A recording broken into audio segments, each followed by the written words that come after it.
Good morning students. Online classes में आपका स्वागत है। आज हम पढ़ेंगे लेसन नंबर 2, यूरोप में समाजवाद और रूसी क्रांति।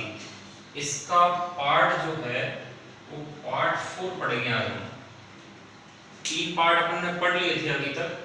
इसमें पहला पॉइंट था पेट्रोग्राड में फरवरी क्रांति। ये हमने लास्ट क्लास में पढ़ा था।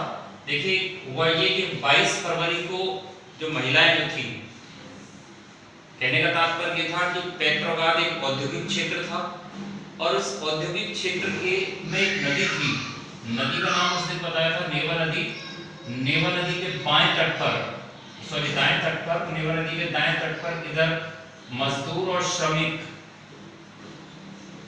ये लोग रहते थे, और नेवा नदी के बाएं तट पर विंटर पैलेस यानी कि राजा का महल प्लस सरकारी दफ्तर जो थे वो इधर के तरफ ही थे।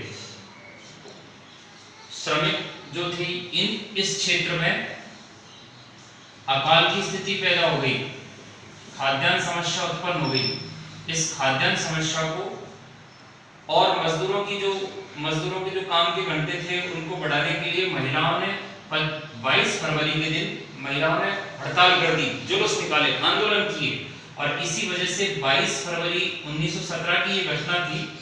इसी वजह से 22 फरवरी को अंतरराष्ट्रीय महिला दिवस के रूप में मनाया जाता है। ये काम शुरू हुआ था पेट्रोग्राड में। आपको पहले ही बता चुके हैं, पेट्रोग्राड जो थी वो एक रूस का एक औद्योगिक नगर था। इसके बाद में यहाँ आप चलते हैं, 22 फरवरी को वो महिलाओं वाली घटना हुई। महिलाओं ने आंदोलन किया। 25 तारीख को राजा ने यानी कि जार निकोलस द्वितीय ने 25 फरवरी 1917 को जार निकोलस द्वितीय ने जो उसकी ड्यूमा थी उसको बर्खास्त कर दिया। ड्यूमा को परिवर्तित करने के लिए उसने ड्यूमा के जो सदस्य थे उनको बर्खास्त कर दिया, उनको पद से मुक्त कर दिया। रूस में ड्यूमा रूस की संसद को कहा जाता है वर्तमान में, और रूस में उस समय जो ड्यूमा थी वो एक सलाहकारी संस्था थी जो राजा को विभिन्न मामलों में सलाह देने का काम किया करती थी, जनता का प्रतिनिधित्व करती थी ये संस्था। राजा ने 25 फरवरी 1917 को ड्यूमा को बर्खास्त करके नई ड्यूमा का पुनर्गठन कर लिया के लिए उसी के लिए किया था, मतलब ड्यूमा को बर्खास्त। 26 फरवरी को फिर आंदोलन हुआ क्योंकि पहले कर्ज भार इतना बढ़ रहा था और उसी कर्ज भार के ऊपर अकाल पड़ रहा था, महंगाई की दर बढ़ती जा रही थी, लोगों को काम नहीं मिल रहा था। ऐसी स्थिति में लोगों ने 25 फरवरी को ड्यूमा को बर्खास्त करने के पश्चात 26 फरवरी 1917 को रूस में आंदोलन हो गया शुरू। आंदोलन की जो शर्तें थी वो थी, एक तो रोटी, लोगों के लिए रोटी नहीं थी, खाद्यान्न समस्या थी। इसके लिए हुआ लोगों को समय पर वेतन नहीं मिल पा रहा था, वेतन नहीं मिल रहा था तो कम मिल रहा था। दूसरी उनकी समस्या आंदोलन में उनकी जो मांग थी वो दूसरी मांग तनख्वाह थी। तीसरी मांग थी काम के घंटे को कम करना। लगभग 10 से 12 घंटे काम करना पड़ता था फैक्ट्री में मजदूरों को, तो काम के घंटों को कम करने के लिए और लोकतांत्रिक अधिकार यानी कि सार्वभौमिक वयस्क मताधिकार, इसको लेकर यह आंदोलन हुआ 26 फरवरी 1917 को। और इस आंदोलन में देखिए क्या हुआ कि जो सैनिक, ये मजदूरों ने ये आंदोलन शुरू किया, लेकिन बाद में जो सैनिक थे वो सैनिक भी इस आंदोलन में मजदूरों के साथ हो गए।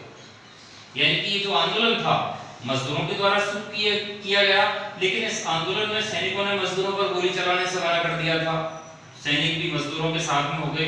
2 मार्च को फिर इसके बाद में राजशाही शासन का अंत हुआ, और शासन का अंत होने के पश्चात देखो क्या हुआ कि राजशाही शासन के अंतर्गत गद्दी छोड़नी पड़ी जार निकोलस द्वितीय को। इसके साथ साथ में ड्यूमा के सदस्यों ने जो ड्यूमा थी, नई ड्यूमा, यहाँ बर्खास्त किया अपने ड्यूमा को, यहाँ नई ड्यूमा तैयार हो गई थी, लेकिन ड्यूमा के जो सदस्य थे यानी कि रूस की जो संसद थी, रूस की जो सलाहकारी संस्था थी वो थी ड्यूमा। ये ड्यूमा के जो सदस्य थे उन्होंने एक अंतरिम सरकार बना ली। ये सदस्य मिलकर ही अब सरकार का काम कर रहे हैं रूस में। तो ये ड्यूमा के सदस्यों की अंतरिम सरकार थी। ये हुआ था पेट्रोग्राद में फरवरी क्रांति में। इसके बाद में फरवरी के बाद में अब क्या स्थिति पैदा हुई तो वो भी देखिए आप कि फरवरी के बाद में जो ड्यूमा के सदस्य थे जिनकी अंतरिम सरकार चल रही थी, जो अपनी अंतरिम सरकार को अंजाम दे रहे थे, शासन कर रहे थे, उन्होंने सबसे पहले क्या क्या काम किए। सबसे पहला था जनसभा, यानी कि कोई व्यक्ति, पहले ऐसे था जार निकोलस द्वितीय के शासनकाल में कि जनसभा पर प्रतिबंध था, अब जनसभा पर पाबंदी को हटा लिया गया। अब कोई भी व्यक्ति जनसभा कर सकता था। ये फरवरी के बाद की स्थिति है रूस में। दूसरी चीज ये है कि सोवियत का गठन, पेट्रोग्राद में सोवियत, यहां एक मैंने आपको बताया था कि पेट्रोग्राद में जो सीधा शासन था वो था ड्यूमा का। ड्यूमा के जो सदस्य थे उन्होंने इसको एक राज्य बना लिया, गणराज्य बना लिया इसको, और यहां ये लोग सीधा शासन कर रहे हैं। इसको कहा गया पेट्रोग्राद। ये स्थिति सबसे पहले हुई पेट्रोग्राद में, और पेट्रोग्राद ये वही स्थान था जो एक औद्योगिक केंद्र था जहां पर सबसे पहले क्रांति हुई थी। तो पेट्रोग्राद को सोवियत बना लिया गया। और इसके बाद में देखिए अप्रैल 1917 में, अप्रैल 1917 में बोल्शेविक नेता, जो मजदूर संगठन था ये बोल्शेविक संगठन, तो बोल्शेविक नेता, इनका नेता था लेनिन, वो रूस वापस आए। ये आए थे अप्रैल 1917 में, और यहां आने के बाद में अब उनके समक्ष जो थी, लेनिन के सामने सबसे बड़ी चुनौती थी क्या? ड्यूमा की अंतरिम सरकार। जो ड्यूमा के सदस्य मिलकर शासन कर रहे थे वो उनके सामने सबसे बड़ी चुनौती थी। अब जो भी मांग लेनिन को रखनी है वो लेनिन रखेगा ड्यूमा के सदस्यों से जो अंतरिम सरकार चला रहे थे। तो अंतरिम सरकार के अंतर्गत देखिए लेनिन ने ड्यूमा के अंतरिम सरकार के समक्ष लेनिन ने कुछ मांगे रखी। ये मांगे क्या थी? सबसे पहली थी युद्ध समाप्त किया जाए, समाप्ति की घोषणा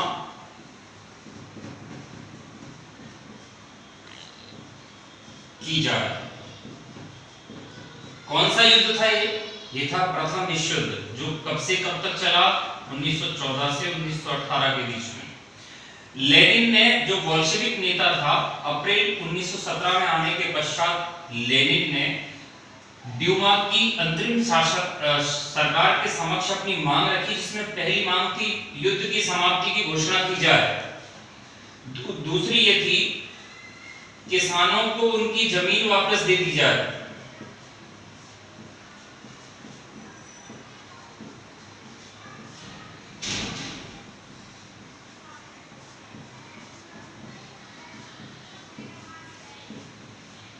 सरकार ने इनका, किसानों की जो भूमि थी उस पर कब्जा कर लिया था, मालिक अभी सरकार ही थी। लेनिन ने ये मांग रखी दूसरी, किसानों को उनकी भूमि वापस दे दी जाए, उनका जो मालिकाना हक है वो किसानों का रहना चाहिए, सरकार का नहीं रहना चाहिए। तीसरी जो उनकी मांग थी ये थी बैंकों का राष्ट्रीयकरण, बैंकों का राष्ट्रीयकरण किया जाए। हमारे देश में बैंक खुलनी चाहिए और उनका राष्ट्रीयकरण होना चाहिए। ये तीन मांगे रखी लेनिन ने। अप्रैल में बोल्शेविक जो नेता था लेनिन, उसने रूस की अंतरिम सरकार के समक्ष, जो ड्यूमा चला रही थी, उसके समक्ष उसने तीन मांगे रखी, और यही तीन मांगे जो हैं वो कहलाती हैं अप्रैल थीसिस। जो ये 3 मांगे थी, जो बोल्शेविक नेता लेनिन ने ड्यूमा की अंतरिम सरकार के सामने रखी थी, इन 3 मांगों को कहा जाता है अप्रैल थीसिस। अब नेक्स्ट इसके बाद में क्या है, ये जो बोल्शेविक नेता था, देखो बोल्शेविक नेता था ये लेनिन, इसने अपनी जो पार्टी थी, इस पार्टी का नाम परिवर्तित करके इस पार्टी को नया नाम दे दिया कम्युनिस्ट पार्टी। Communist party. देखो अब वापस आते हैं हम लोग,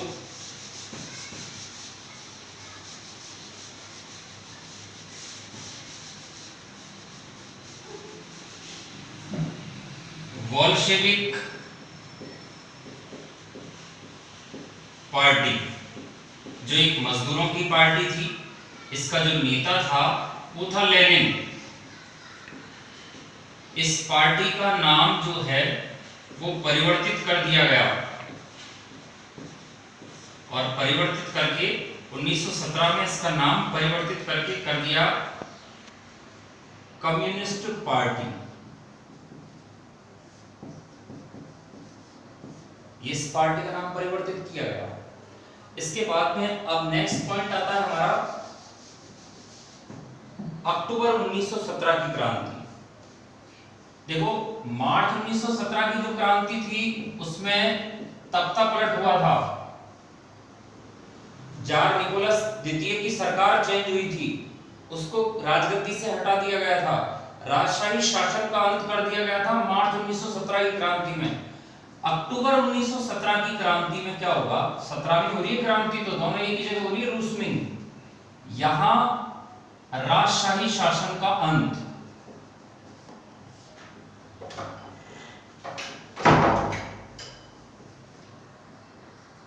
और यहां जो है वो कम्युनिस्ट सरकार बनेगी।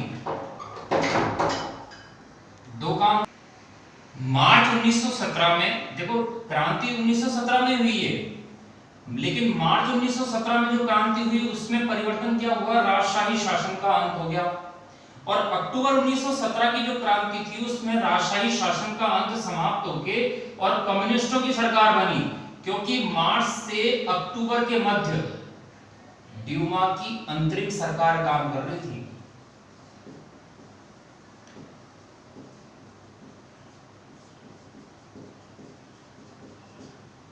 तो यहां हम पढ़ रहे हैं अक्टूबर 1917 की क्रांति, अंतरिम सरकार जो है बोल्शेविक चला रहे, कम्युनिस्ट बोल्शेविक जो है उन्होंने अंतरिम सरकार बना ली अक्टूबर 1917 की क्रांति में।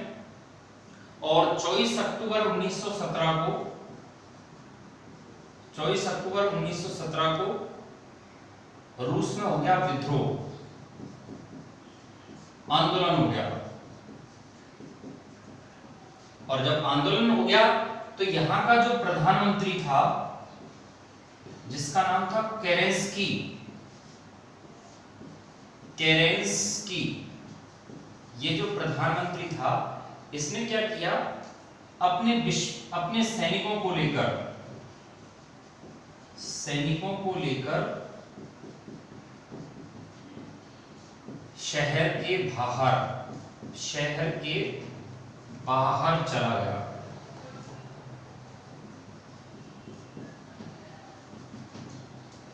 सैनिकों को लेकर बाहर चला गया। और उसके बाद में क्या हुआ, दूसरा काम क्या किया केरेंस्की ने कि अपने विश्वस्त सैनिकों को, अपने जो विश्वास पात्र सैनिक थे उन सैनिकों को उसने टेलीग्राम टेलीफोन दोनों कार्यालय थे, इन कार्यालयों के और विंटर पैलेस जो राजा का महल था इनकी रक्षा करने के लिए उसने अपने सैनिकों को भेज दिया।